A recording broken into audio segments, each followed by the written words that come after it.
Sampai malam hari ini juga ada beredar video bahwasanya warga ini dipukul oleh aparat. Ini gimana? Ya, tentara memang nggak pernah berubah sejak dulu. Mereka selalu saja menggunakan kekerasan dalam setiap pendekatan. Ini saya pikir sudah saatnya Prabowo, rezim pemerintah ini membuktikan bahwa betul bahwa negara ini memang negara hukum. Nggak ada alasannya bendera itu dia direpresi dengan kekerasan. Nah, walau bagaimanapun tentara tidak boleh melakukan.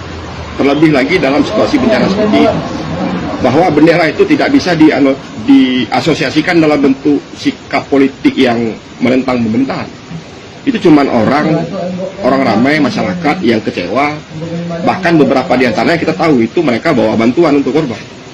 Dan ini direpresi dengan kekerasan. Ini memang praktek lama dari militarisme yang berlebihan. Kita sama-sama tahu.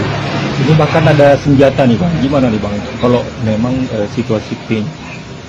Senjata, maksudnya senjata yang dibawa oleh aparat? Ya, saya pikir memang sejak awal penanganannya berlebihan. Ya. Jadi kalau memang bendera, katakanlah ada beberapa bendera bulan bintang yang berkibar ya. Kalaupun itu berkaitan langsung dengan situasi politik keamanan, sebaiknya itu diselesaikan secara persuasif saja. Tidak perlu ini diselesaikan di lapangan, karena kalau di lapangan itu tentara, prajurit berhadapan langsung dengan massa yang membawa bendera. Sudah pasti nggak ada dialog di situ, dan sudah pasti akan terjadi konfrontasi. Dan ketika konfrontasi itu terjadi, ya senjata akan mengambil perannya.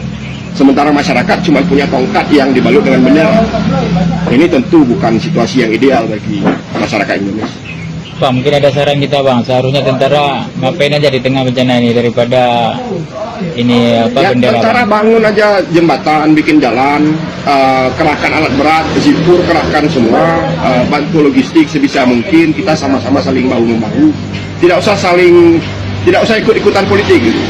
Jadi tentara itu memang harus jauh dari politik, karena kalau tentara terlibat dalam politik ya jadinya begini, mereka akan menggunakan kekerasan. Nggak ada pemikiran di sana, yang ada cuma kekerasan. Kita sama-sama tahu bahwa praktek militarisme ini tidak memungkinkan ideal dalam situasi yang demokratis.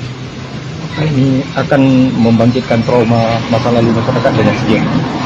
Saya pikir nggak cuma trauma ya, semua orang akan marah jika diperlakukan seperti itu.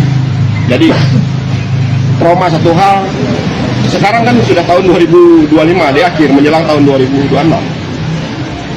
Banyak di antara masyarakat yang mengibarkan bendera itu anak-anak muda yang mungkin bahkan tidak sempat merasakan konflik senjata di Aceh.